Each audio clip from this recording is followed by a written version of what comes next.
Tajiri, kama unamiliki milioni 48 za Kitanzania, mimi nina nyumba inayopatikana Kigamboni Mwongozo yenye ukubwa wa eneo square mita 500 na mauziano ni document ya serikali ya mtaa.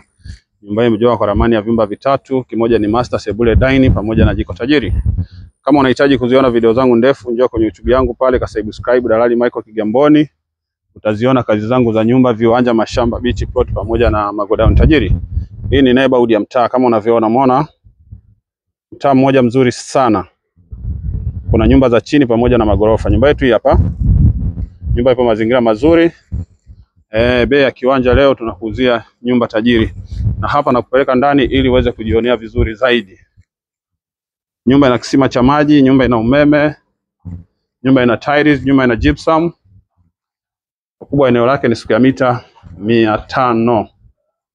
Unaona nyumba ni ya kisasa. Na hapa nimeingia ndani kama unavyoona. Hii hapa ni sebule. Sebule ni kubwa kabisa, ina feni. Hii hapa ni dining. Tajiri, utapofika hapa utakuja kujionea vizuri kwenye vyumba, na huu ndio mlango wa kutoka nje. Ukienda huku unaelekea kwenye vyumba pamoja na choo cha public toilet. Chumba huku pia kuna chumba, na kule ndiko kuna chumba master. Hii ni bonge ya sebule kama unavyoona. Kwa hiyo nakaribisha sana Kigamboni, karibuni. Na asanteni sana kwa kunisikiliza.